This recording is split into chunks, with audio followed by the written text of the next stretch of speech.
Please welcome Jay Sellers. Thank you for coming to this session. My name is Jay. I've been with Amazon for about 7 years.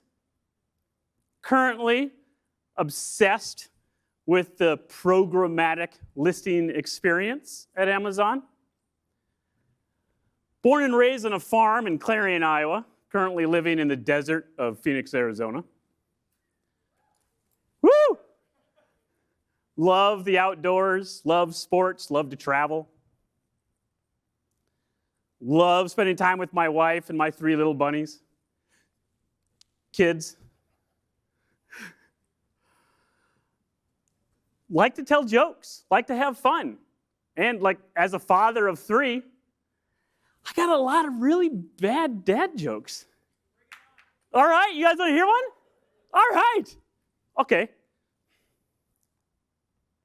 When does a dad joke become a dad joke?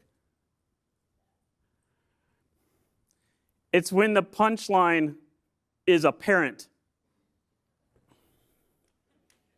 I know. Thank you for the sympathy. I appreciate it. You know what else is apparent? Listing on Amazon is hard, right? Scaling or accelerating your selection on Amazon is even harder. So today I'm very excited to talk to you all about some tools that we've built to help you with that. Now, I'm sure you have lots of questions, and that's great. So at the end of the session, we do have time for Q&A, right? So on the screen, and you've probably seen this before this week, hopefully, is instructions on how to submit questions. Now, to help introduce the new API suite that we want to talk about, I'd like to welcome 2 of my awesome colleagues to the stage, Rajita Kansai and John Chapman.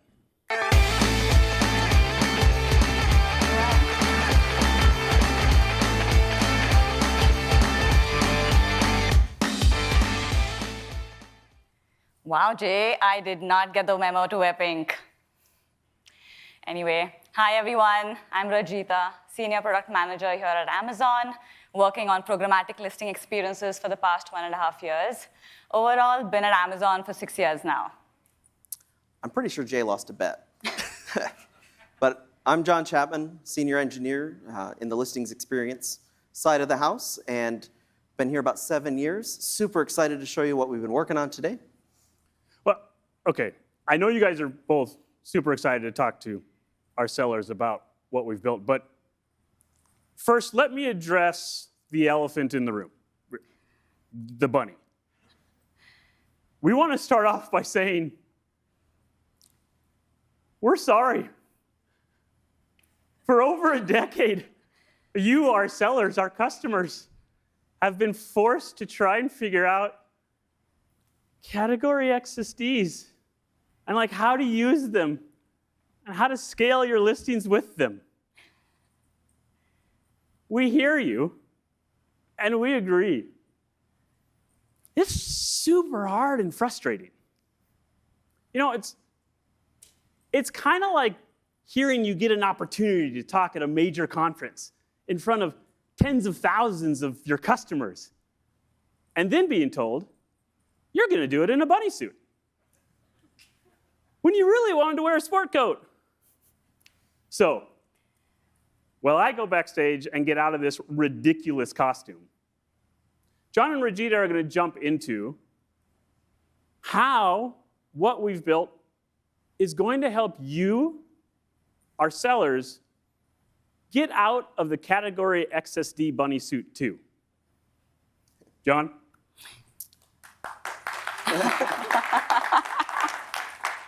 Yeah, so for the last more than a decade, many of you have used category XSDs as the way to scale your product listings on Amazon. Many of you, through trial and error, have been super successful at that. But a lot of you have been met with frustration. Category XSDs don't describe to you all the requirements of how to list an item in the Amazon catalog. And often they're out of date or out of sync with what the actual catalog requirements are. Now, over this time, we've invested a lot in curated experiences. So on Seller Central and Vendor Central, we walk you through step-by-step the whole process of successfully creating your listings. So for example, you start out by looking for items in Amazon's catalog.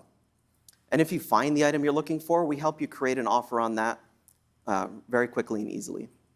Now, if you don't find what you're looking for in Amazon's catalog, we help you to create that item, giving you all the up-to-date requirements right in that UI. We do upfront validation so that you know with some confidence that when you hit save, you're going to have a successful listing experience. And in the event that something does go wrong, we have a curated issues experience that will help you and guide you through correcting those issues on our Fix Your Products page and things like that. Yeah, but that doesn't scale very well. Trying to create items manually one at a time is extremely time-consuming. And a lot of our sellers have the need, they have thousands and even sometimes millions of items in their catalog. And our earlier programmatic experience, such as the category XSDs, didn't do a lot when it came to the entire listings workflow management. It primarily focused on ingesting data into the Amazon catalog, but when it came to maintaining our listings or even keeping them viable, our category XSDs didn't offer a lot. And rather than building a one-size-fits-all solution, we would prefer that our selling partners build their own on top of the Lego bricks that we provide you. So keeping this in mind, last year, we launched a new suite of REST APIs that are JSON-based. Now, this new suite of the listings APIs essentially provides our selling partners the ability to create and manage their listings on Amazon programmatically. Our hope is that with these APIs, we empower our selling partners to scale, accelerate, and even create their own curated solutions on the very same building blocks that our Seller Central is based on. So to me, and I'm sure to our sellers, playing or building with Lego bricks certainly sounds like a lot more fun than maybe like wearing a bunny suit. For sellers today, using XSDs and XML feeds, the first step in kind of retrieving information about Amazon's data model is to download the category XSDs themselves. So with this new suite of tools, what is their first step? How do they start with these building blocks? Yeah, so the first building block that I'm super excited to introduce to you today is the Product Type Definitions API. So this API dynamically provides sellers with the most up-to-date set of requirements for any type of item in Amazon's catalog. It allows you to take open source software right off the shelf to validate that you've met Amazon's data requirements, that you've met all the conditional requirements, and you can have a successful listing experience right up front. So similar to category XSDs, you would go manually download those definitions and kind of figure out how to put it together. And let's say you wanted to sell that bunny suit on Amazon. And the bunny suit comes with batteries. So when in the category XSD, you can say this bunny suit includes batteries. But what it doesn't tell you is that if you say it includes batteries, you also have to provide cell composition, what type of battery, hazmat attributes, and all the things related to dealing with batteries. Now, with the schemas provided by this definitions API, you're able to see all that conditional set of requirements right up front. And that really is where the power of these definitions APIs lie, is that it puts all of this in your hands so that you know exactly what your requirements are up front. You can deal with all the conditionality, all the upfront requirements, and have a degree of confidence that by adhering to what's in that schema, you're going to list once successfully. That definitely seems a lot better than today's offering. But a question that sellers might have is, in order to use a product type definitions API, you probably need to know the product type. So how do the sellers figure that out today? So exactly, yes, you need to know what product type that you want to list in. And that's actually something that we're working on still. The idea of classifying your item and figuring out which product type is applicable to what you're trying to sell. Now, we haven't solved that yet, but in the future, we'll have APIs where you provide us a little bit of information, and we give you back what the most appropriate product type is. But in the meantime, you're not left without a solution. You're able to use our catalog APIs to search for similar items in the catalog and use that product type. You're also able to use the browse tree guides that are available in Seller Central. And we also have the browse tree report that's available via the Reports API that you can use to figure out the right product type in the meantime. And as you heard today in our opening session, that it's always day one here at Amazon. We're always looking to improve this experience. And product classification is one of those areas that we want to do better in. We're trying to make that better for our sellers. And I'm very excited to work on this over the next year and bring new solutions to you as we solve that problem. Yeah, I definitely see classifying products as never an end state. That's just a constant, continual improvement, always day one for sure. Now, a common issue we hear from you, our sellers, is great. I've figured out the category XSD bunny suit. I've figured out how to use that. I know the requirements, required, optional. I spend hundreds of hours curating the content that I'd like to give to Amazon. I submit it, only to find out I'm not eligible. Is there any way we can help in that regards? Yes, absolutely, Jay. So this new suite of API includes an API called the Restrictions API, which essentially allows our selling partners to check for eligibility and check if there are any restrictions that would prevent them from listing on against a particular ASIN within our Amazon's catalog. Optionally, they can also check for the condition type associated with that listing. And in the future, we will also allow our selling partners to check if there are restrictions on brands or specific product types.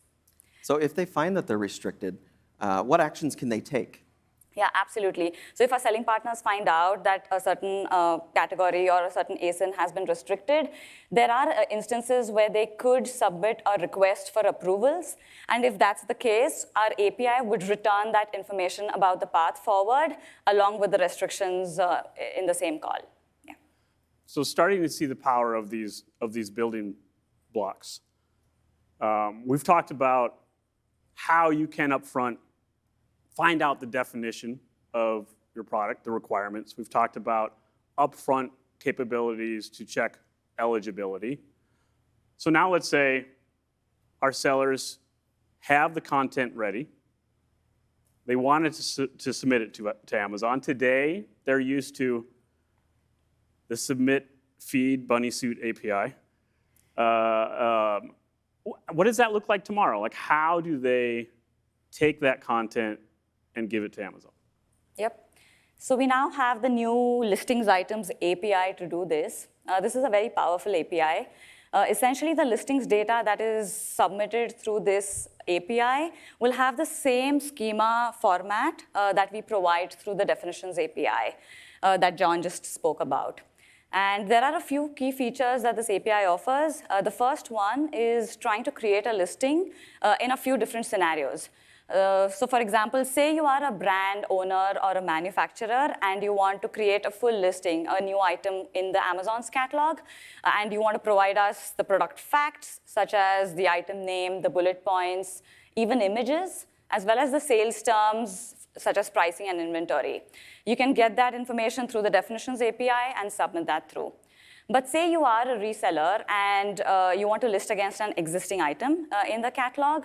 In that case, you need to only pull and offer only attributes from the definitions API, and it'll be a very narrow set of attributes that you need to submit the information for. Now, there is also another third use case that we support through these APIs, which is creating inactive listings. So what that essentially means is providing us the product facts only ahead of time so that you could get rid of some of the errors, and then at a later point in time, submitting the sales terms so that you can then make the listing active and make it viable, essentially. Now, how do our sellers use this to edit their listings? Are they required to provide all of the data every time that they submit to Amazon? Absolutely not. That is very error-prone. With this new API, we do allow our selling partners to specify which attributes they want to edit and send us only information about those attributes through the patch functionality. Now, along with the like the full listings updates or the different create workflows and the patch functionality, we also offer deleting specific attributes for your existing listings, as well as deleting the entire listings from your catalog. And in addition to this, another key feature that this API offers is the ability to retrieve all of the attribute information for your listing that you had submitted in the Amazon catalog. Now, along with this, once we've received all of your submissions, we do have a way to provide you feedback synchronously, almost immediately in response to the submission, where we'll tell you whether we've accepted your information or not. And if we haven't accepted it, for some reason it failed, we will let you know a few list of errors where, for example, if you're missing required attributes, which are the attributes you're missing that for, or if you've provided invalid information for some of the attributes, we'll let you know upfront as well.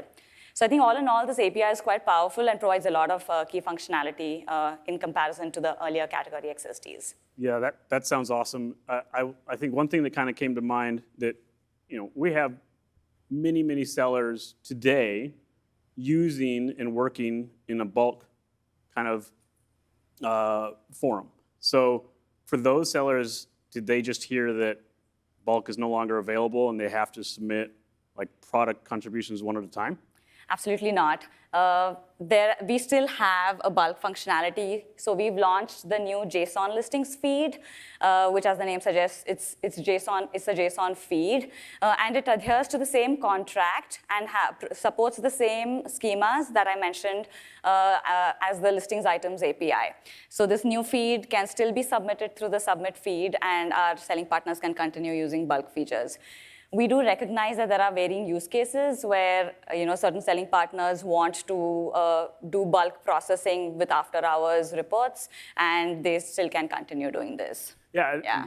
Again, starting to see or continue to see the power of the building blocks and being able to use them to fit different scenarios. So that's great.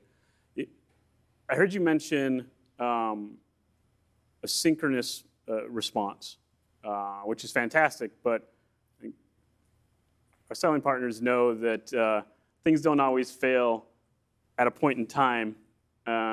Things happen in the future as well. So how do our selling partners really know what happened with their submission? Yep. So we already provided some synchronous feedback, as Jay mentioned, as part of the submission. But what happens is after we've accepted the submission, there are still a lot of downstream processes that are running on the listings. And any of these processes could generate an error on the listing. And so we have the Get Listings Items API, which has a section for enlisting all of the errors and the warnings that these downstream processes generate. So you could pull the Get Listings Items API for your listings and get all of this information. Now, in addition to this, we also have the newly launched issues notifications that our selling partners can subscribe to, which essentially is triggered when any of these downstream processes generates an error. So it's that immediate real-time feedback that we are trying to provide you. And this is in contrary to the category XSDs or the reports process where our selling partners were required to download that processing report or even manually go and check into Seller Central. And in addition to the issues notifications, we also have the new status notifications that our selling partners can subscribe to. And this notification is triggered when a selling partner's listing is created or deleted, or even when the status changes, like the buyability or the discoverability status changes for their listings as well.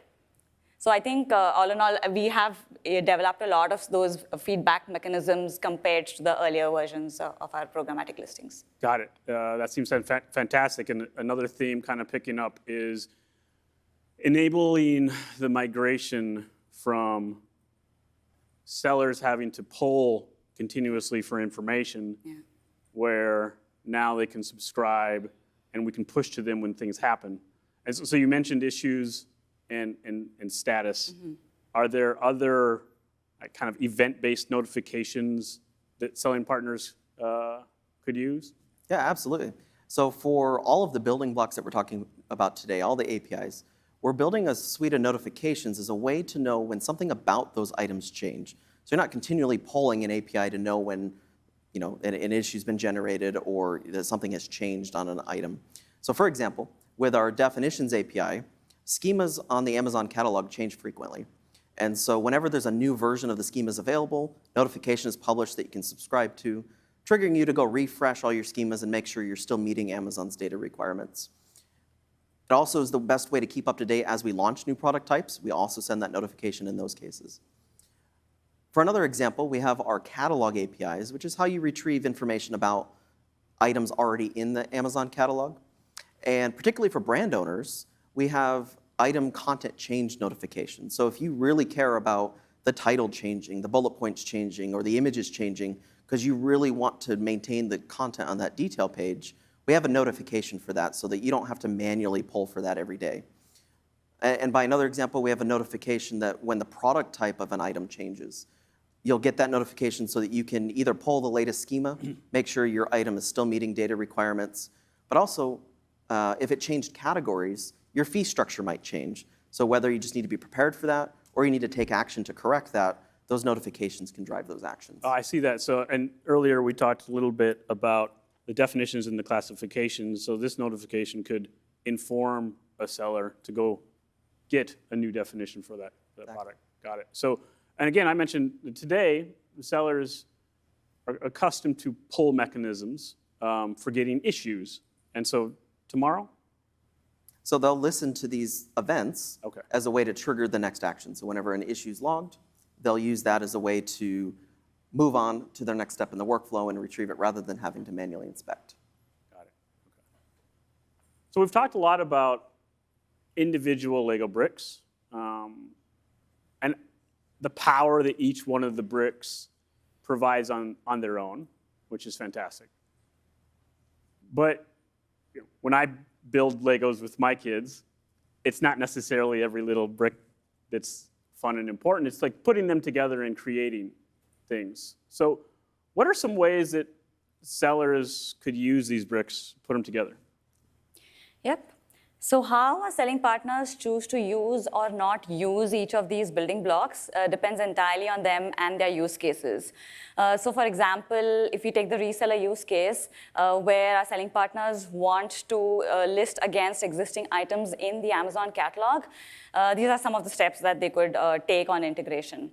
They could first start off with integrating with the search catalog API, which is a well-known API, and John mentioned about that as well, where you can retrieve information about ASINs in the Amazon's catalog.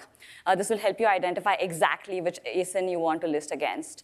Once you've identified that ASIN, you could run the restrictions API on it to make sure that you are eligible to list before you prepare that submission. And once you've identified that you are eligible, you could simply call the definitions API for the product type of that ASIN and get the narrow set of attributes for offer and prepare the listing and submit it through the listings items API. And then once you've submitted, listen for the synchronous feedback as well as the issues and the status change notifications. And there you go, you have the workflow built end-to-end using a lot of the building blocks that we've spoken about already. And let's say you search for the item in the catalog and you don't find what you're looking for. Your workflow there can mutate slightly so that you look up all the item requirements to create a new item and then follow the workflow the same from there. Okay, so a couple of workflows around how to create or edit products in the Amazon store. How does the seller ensure that their selection is always buyable and discoverable? So this is where the notifications are one of the most important building blocks here.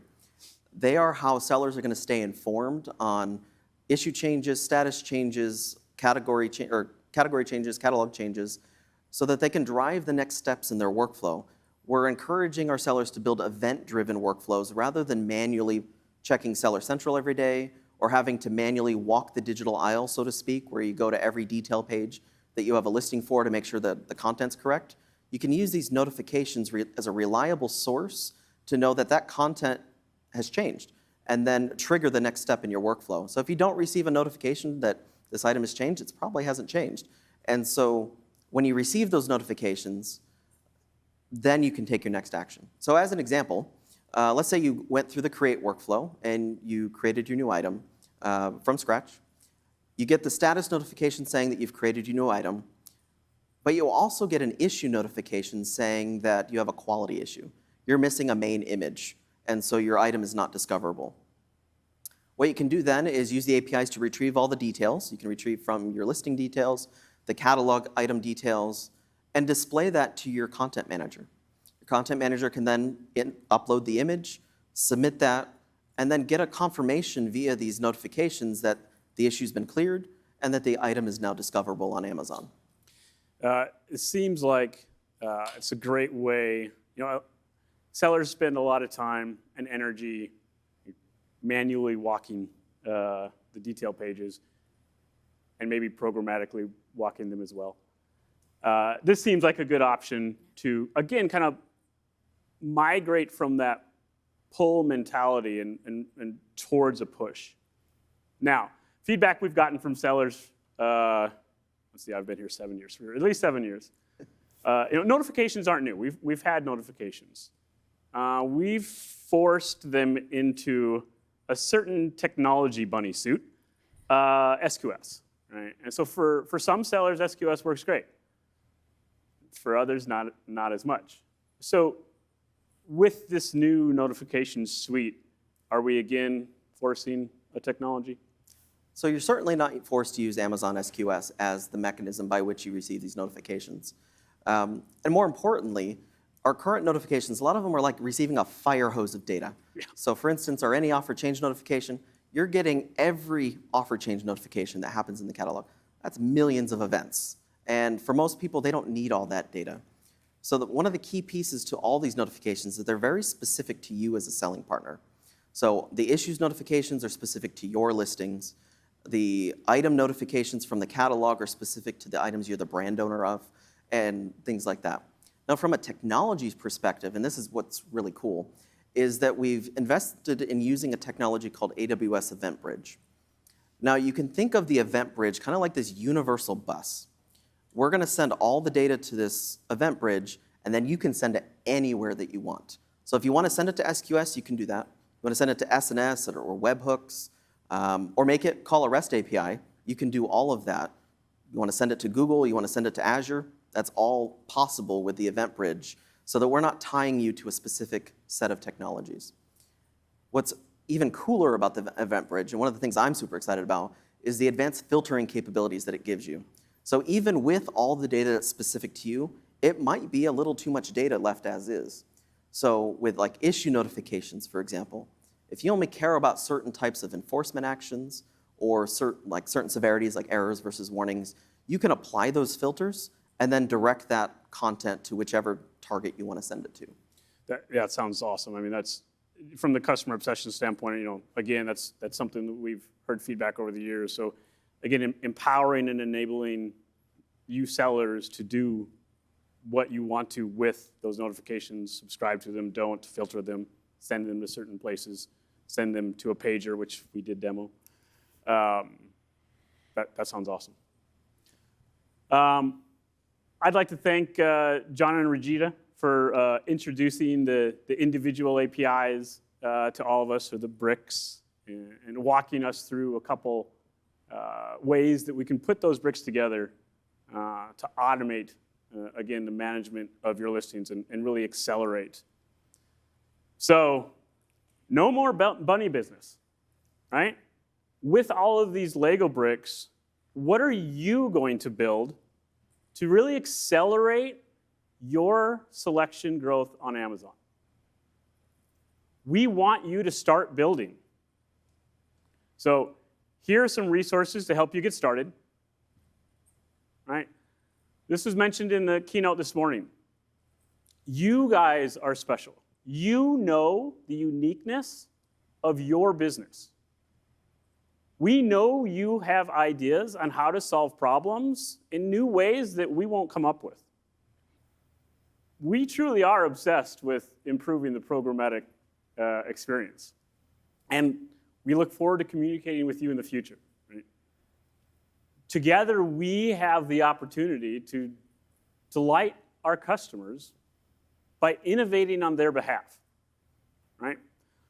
One way you can help us is we really appreciate any and all customer feedback. Please take some time to fill out our session survey, right? Did you like the bunny suit?